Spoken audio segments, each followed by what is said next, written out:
Graça e paz da parte de nosso Senhor e Salvador Jesus. No livro de Jó, capítulo 14, verso 1, está escrito: como é frágil o ser humano, sua vida é breve e cheia de aflições. É uma frase aterradora, é uma frase que causa impacto. E na verdade, nós somos assim, frágeis, a vida é assim curta e as aflições nos assolam a todo dia. Mas o bom é que há uma saída. A saída chama-se Jesus. Tudo que há de bom nessa vida e na vida futura, na vida vindoura, está relacionado a seguir a Jesus. Jesus é o caminho. Mas seguir Jesus não é apenas uma questão de falar, não é algo que venha dos lábios, é algo que exige determinação, algo que exige compromisso, algo que traga a cada um de nós a visão de que permanecer nesse caminho significa ouvir o que ele diz na sua palavra. Em Lucas, capítulo 6, verso 46, está escrito: porque vocês me chamam Senhor, Senhor, se não fazem o que eu digo. Em João 8,31, Jesus disse aos seus discípulos que creram nele: vocês são verdadeiramente meus discípulos se permanecerem fiéis a meus mandamentos. Há na Bíblia 4 evangelhos, Mateus, Marcos, Lucas e João, que contam de uma forma muito detalhada a história de Jesus. Mas todo o ensino bíblico, na verdade, é ensino de Jesus. Justamente por isso, Paulo se dirige aos Coríntios em sua primeira carta, no capítulo 14, verso 37, e diz: se alguém afirma ser profeta ou se considera espiritual, será o primeiro a reconhecer que o que eu lhes digo é uma ordem do Senhor. Então, o que está na Bíblia acerca de Jesus tem que ser obedecido. Seguir Jesus é algo que exige muito conhecimento bíblico e muita determinação. Vamos ver então de que forma Jesus é o caminho. Em primeiro lugar, Jesus é o caminho para uma vida plena. Em João 10:10 está escrito: eu vim para lhes dar vida, uma vida plena que satisfaz. Essa vida plena que satisfaz não tem a ver com a satisfação material, com riquezas materiais, bens materiais, mas tem a ver com a presença consoladora de Deus, a presença cuidadora de Deus, tem a ver com o pai cuidando dos seus filhos de uma forma muito amorosa e muito poderosa. Jesus oferece a solução para o medo, para a ansiedade, para a dor, para a culpa e para a insatisfação. Jesus veio para nos trazer a verdade que se encontra em Mateus 6, de 31 a 33, dizendo: o que vamos comer, o que vamos beber, o que vamos vestir, essas coisas ocupam o pensamento dos pagãos, mas seu Pai Celestial já sabe do que vocês precisam. Busquem em primeiro lugar o reino de Deus e a sua justiça, e todas essas coisas lhes serão dadas. Essa é a grande verdade de Jesus. Traz para nós a certeza de que ele é o caminho que gera vida plena. As pessoas mais felizes são as que se dedicam a seguir Jesus de uma forma plena, para que assim consigam uma vida plena, uma vida que satisfaz. Embora nunca o tenham visto, vocês o amam, e ainda que não o vejam agora, creem nele e se regozijam com alegria inexprimível e gloriosa. Essa é a verdade daquele que recebe Jesus como o caminho que traz uma vida plena. Vivemos uma vida assim, com alegria inexprimível, uma alegria gloriosa, um regozijo, um contentamento por termos a certeza da sua presença sempre, cuidando, amparando, dirigindo, protegendo e nos livrando de tudo que perturba o nosso pensamento, o nosso coração. Em segundo lugar, Jesus é o caminho para a remissão de pecados. O pecado é uma ameaça muito mais séria contra o nosso bem-estar do que qualquer outro perigo. Perigo físico, econômico, social. Não importa o que enfrentemos, o pecado é a pior coisa que pode acontecer em nossa vida. Entretanto, nós somos culpados pelo pecado. Todos pecamos. A Bíblia fala que não há um justo sequer. Fala que todos pecaram. E nós, por nossa própria conta, não podemos remover a mancha, a sujeira do pecado. O pecado é a violação da lei de Deus, é a transgressão da lei de Deus, é a falta de conformidade com essa lei. Somente Jesus pode perdoar. Deus então providenciou através de Jesus o perdão para os nossos pecados. Paulo aos Efésios, no capítulo 1, verso 7, diz: Ele é tão rico em graça que comprou nossa liberdade com o sangue de seu Filho e perdoou nossos pecados. O sangue de Jesus é o caminho para perdoar os nossos pecados. Na primeira epístola de Pedro, capítulo 2, verso 24, ele mesmo carregou nossos pecados em seu corpo na cruz, a fim de que morrêssemos para o pecado e vivêssemos para a justiça. Por suas feridas somos curados. Jesus morreu na cruz para que houvesse cura, para que houvesse o perdão.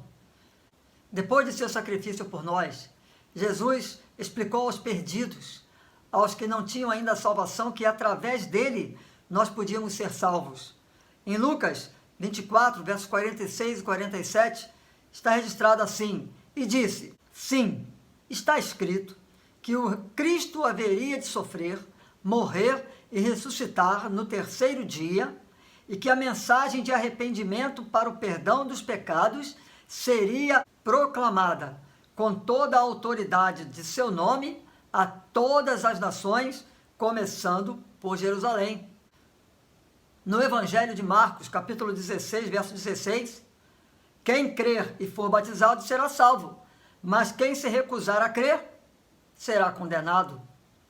Então a resposta, o caminho para a remissão de pecados está em Jesus. Em terceiro lugar, Jesus é o caminho para o Pai Celeste. As pessoas que não têm a certeza da salvação precisam mais do que apenas o perdão de pecados. Precisam de uma restauração. A palavra religião, religare, significa ligar ou religar o que tem fé à sua divindade. Então a verdadeira religião que agrada a Deus é aquela que nos faz estar ligados com Ele. Temos restaurados laços de comunhão, de intimidade com Ele. E Jesus é o caminho para chegarmos ao Pai Celeste. Na segunda epístola de Paulo aos Coríntios, no capítulo 5, 19, está escrito: Pois em Cristo Deus está reconciliando consigo o mundo. Ainda podemos conferir as próprias palavras de Jesus em João 14, 6. Eu sou o caminho, a verdade e a vida. Ninguém pode vir ao Pai senão por mim. Jesus afirma isso, somente através dele. Ele é o único intermediário entre Deus e os homens. Através dele, nós podemos falar diretamente com Deus, podemos chegar à presença de Deus, e essa certeza só vem quando abraçamos Jesus como o caminho que nos leva a Deus. Em quarto lugar, Jesus é o caminho que nos livra da confusão religiosa. Muitos professam ser cristãos, mas acabam afastando as pessoas das igrejas por pregarem doutrinas que são completamente afastadas do propósito de Deus.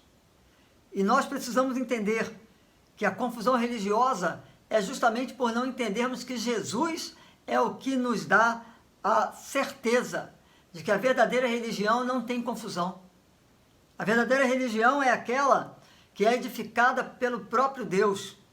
Em Mateus 16, 18 está escrito: Eu edificarei a minha igreja, promessa de Jesus. Não é à toa, não é apenas uma coincidência.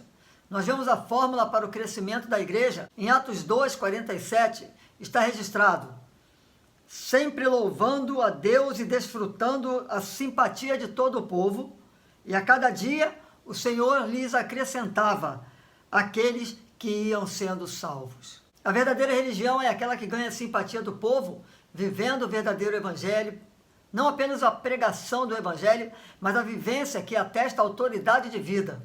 O que se prega e o que se vive tem que ser a mesma coisa. E Jesus é o caminho para que nós saiamos dessa confusão religiosa que acaba afastando os homens de Deus. A verdadeira religião é aquela que prega Jesus como Senhor, como o caminho, que nos dirige a Deus, que nos dá o perdão dos pecados, é aquela certeza de que com Ele não há confusão. E essa igreja, ela não tem confusão porque é um só corpo. Um corpo unido, um corpo bem ajustado, um corpo que trabalha em conjunto com o mesmo objetivo, glorificar a Deus, amar as pessoas, alcançar a vida plena que vem pelo caminho que é o Senhor Jesus. Em Efésios capítulo 4, de 4 a 6, Paulo diz: pois há um só corpo e um só espírito, assim como vocês foram chamados para uma só esperança. Há um só Senhor, uma só fé, um só batismo, um só Deus e Pai de tudo, o qual está sobre todos, em todos e vive por meio de todos. Nós precisamos ter a fé nesse mesmo Deus, que nos deu seu Filho amado, para que se tornasse o caminho para a nossa vida feliz.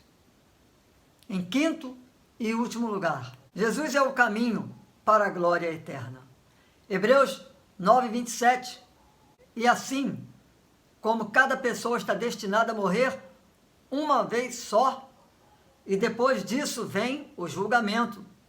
A morte torna-se então a porta, claro, para o céu ou para o inferno, dependendo das nossas escolhas aqui. Morrer em Jesus é morrer no caminho para o céu. Eu vou repetir isso.